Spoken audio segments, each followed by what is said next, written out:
So I don't know how often I'm going to do this. I'm very inconsistent and I'm lazy. Now I've been somewhat successful when it comes to making shorts for politics on TikTok and I know Facebook.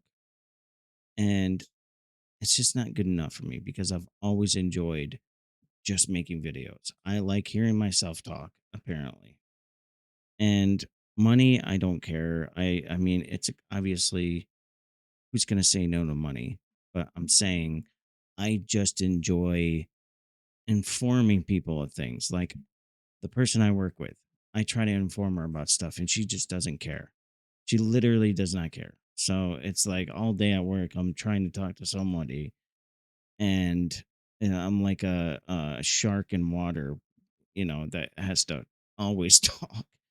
Anyway, this whole thing with Craig Long, I might have people that disagree with me, but it's stupid. I think it's dumb. This is a reminder. Car insurance is free. Alexa, shut up. Sorry. So, um, I think it's I think it's dumb. And the reason why I think it's dumb is because it's something personal. This is something in his own like this is I don't think the government should get involved in people's lives. And yes, that even means prostitution. I don't care if someone's Christian. I don't care if they're Catholic. If anything, that tells you the person like no one's perfect. Like how does anyone do people miss that part of being a Christian? Like you're going to sin, you're not perfect. Uh when I was based in Germany, I went to a brothel like once a week. It was very common. Why Americans look at like here's the weird thing in 2026, we have Americans that have no problem with OnlyFans, right? Completely fine. Uh, they actually do make money off of doing it. So you have two people having sex on camera. The second you take that camera away, it's illegal. See, I don't know how often I've seen people, what do they call it? Recruiting for their OnlyFans. What's the so that's not a problem because they're putting it on online? I don't understand what's the difference? The only thing I do have a problem with is human trafficking or someone with a pimp. That human trafficking is different from prostitution. And tried to do this on uh, Polk County. First, they said he was arrested for prostitution. And then as soon as they say that, they can say, well, we already said he was nailed for prostitution. So if we say human trafficking later, oh, that was a mistake. You do not say human trafficking and prostitution. If it's just prostitution, that's not a big deal. I'm sorry. The woman was like in her 30s, the undercover investigator, and they did it in the same press conference. An adult man that just wanted to pay to have sex with a woman in her 30s. That's it. In the same press conference, they used a Santa guy. He was a Santa guy, and I guess he wanted to have sex with a 13-year-old. That's not the same thing. You can't put that in the same press conference. And what he does in his personal life, I don't care. I don't care if he's religious. I don't care if he's not religious. I don't like none of this matters to me. So I mean, I'm glad that it really hasn't gone viral because I just don't. think it was that big of a deal. But I know a lot of people in the the MAGA movement and everything get unreasonable about things like this. You know, um, people aren't perfect. So, next thing is Mum Donnie's grocery stores, and I made a short on uh, Facebook about this, and I saved it because I know in 2 years, 3 years, I gave it 3 years tops. Those five grocery stores will be closed, or I give it a 50-50. Either they will close or a private business will buy them up. Now, why will they not be successful? Well, one of the big reasons, prices. They're not going to get Walmart prices. You can't just contact uh, businesses and say, give me low prices because we're a city grocery store. That's not how it works. See, when it comes to places like Walmart, the reason why Walmart has low prices, competition, and not only competition. Like, let's put it this way: if, let's say, you're dealing, I don't know, bread, you have the best bread in the world, right? And two people walk up to you, and one of them's Walmart, and the other is Rapid Mandani. Okay, Walmart says, I have over 250 stores. I don't know how it is, how much it is. I have over 250 stores. They're all pretty much successful. We want to have a sale every now and then. Uh, Here's some money. I'm going to buy all that bread that you have stacked up in there, and I'm going to buy it every Friday. If once in a while you can give me a good deal, that would be great. But if you don't, I'm going to go over here and buy number two bread, the world's second best bread. And of course, I'm going to say yes because they are very consistent, and that keeps me in business, and that keeps them supplied. So once in a while, I will lose a profit to give Walmart sales. Now, I may lose a little bit of profit, but I keep Walmart as a customer. That's how grocery stores work, right? Now, if you're very, very consistent, then you get good deals. Then, I will be like, thank you for being a customer. Thank you for buying my bread and keeping us in business. So we're going to give you 50% off on this load, you know, something to make sure that Walmart doesn't say, hey, number two over here is giving you even 50% off of everything. And then once in a while, it gives another 25%. So either you lower your price, so that's the competition right there. Now, if you have Mandani, rapping Mandani starts bending his eyelids and starts rapping songs because he has no other experience in anything. Doesn't know anything. He's never had a job. He comes over to me and he says, hey, I have a city run grocery store. Not sure if you heard about me. How about you give me those Walmart deals? No. Why would I give you Walmart's deals when you're not only a brand new customer? I don't know how consistent you're going to be. I have no incentive to lose money to help your political career, right? If I keep giving you 50% off of everything just because you're Mom Donnie and you have these city run stores in New York City, I'm not going to make much money. And if I want to make up the difference, guess what I'm going to have to do? Hey, Walmart, I have to up my prices because Mondani over here is trying to force me to have him pay 50% off of everything.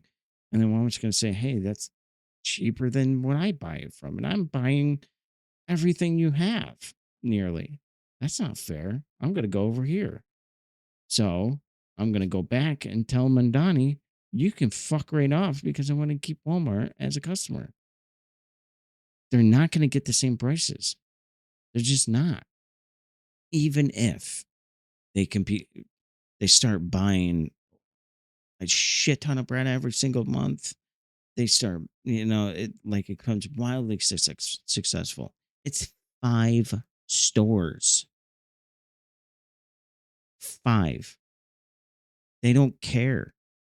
You're not that big of a deal. You don't take that much product compared to something like Walmart, Albertsons, Fred Meyer, Hannaford, like these massive big grocery store chains and all over the country, versus 5 stores. Not only that, but city workers notoriously get paid a crazy amount of money, right? And I mean, what's the joke? I go right down the street. What are those 6 guys standing around a manhole for, getting paid 40, $50 an hour? Those city workers. City workers are notorious for getting paid crazy amount of money to doing nothing, right? When I poured concrete, one of the best jobs I would get, prevailing wage, working for the state, right? So you're going to have employees that are going to have a union and high wages, right? So somehow you're going to have to get your groceries as cheap as possible, which is not going to happen. And then you're going to have to pay your employees a lot of money. So those two right there, right? You have nothing on rent, right? You get a deal on rent. That's not going to matter. It's not going to matter. There have been about six or seven city run grocery stores in America. There is one open. They have failed miserably. And the one that remains open, there's 150 people in the town for miles. It's the only store around for 150 people. They have no choice. Everything else is failed miserably, like bad. One or two of them got bought out by private businesses. But so it's not going to work, and they're going to be throwing buckets of money. You watch. You come back here 3 years later, 2 years later. I'm telling you right now, they're going to be throwing buckets of money into those stores, and taxpayers are going to start getting pissed. Hundreds of millions of dollars. Okay, maybe not hundreds, but on the tens of millions of dollars. And uh, they're going to look gross. The stores are going to get ruined, and the shelves are going to be bare. So there you have it. That's my prediction of Mandani's grocery stores. If you want to, I think 9 more terrifying words are actually, I worked all day and can't feed my family. We are going to use the power. There's too much competition in the city.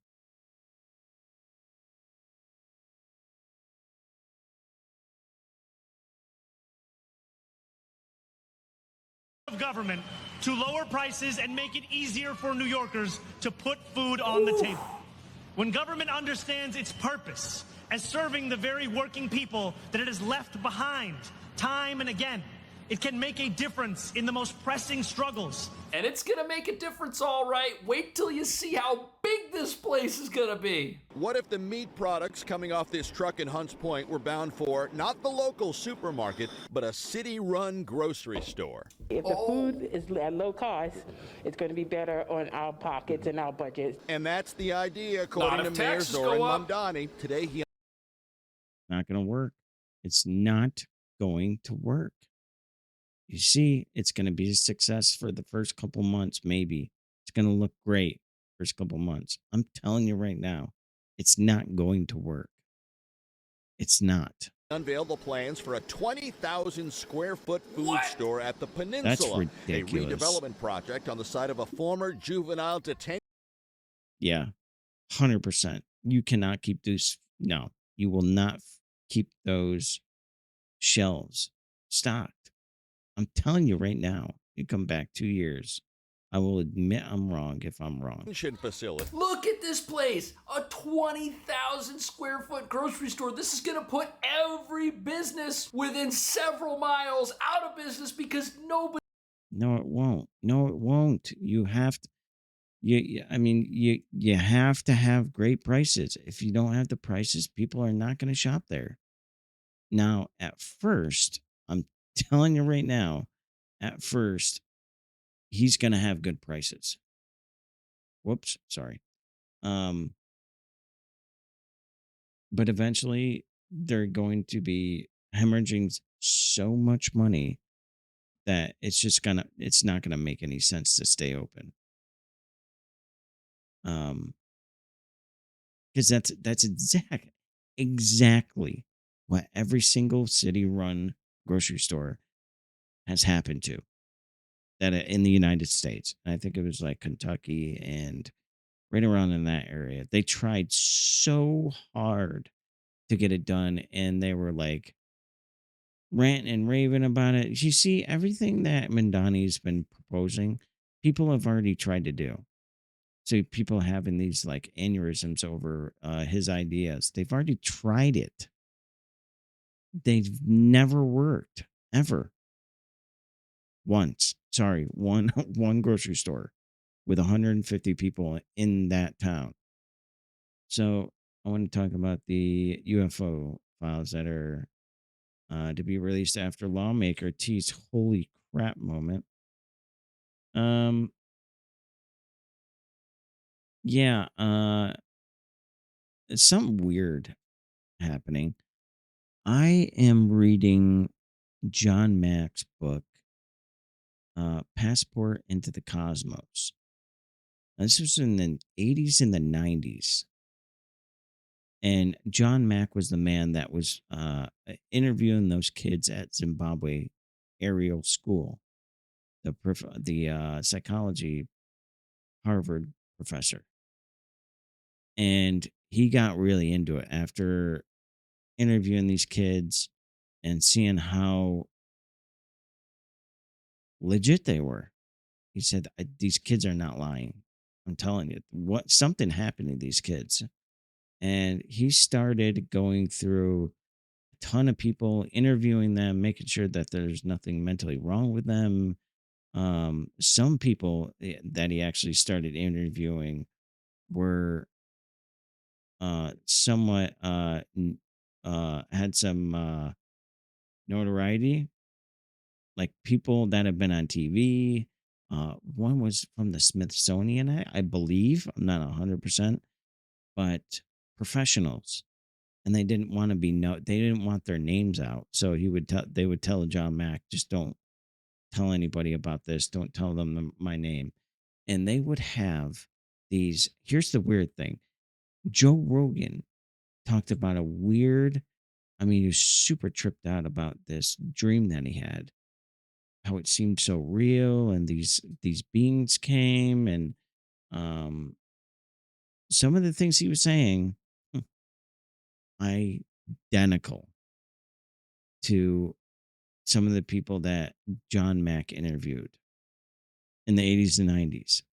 And some of the things that were said in that book from these people that say they've had experiences.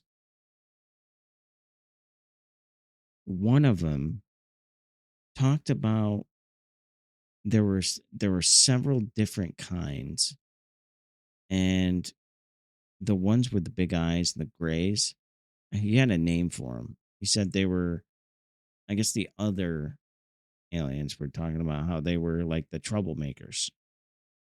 They could get, and somehow some type of other type of alien, they transform into like who you are. Like some of them transform into gray, some of them transform.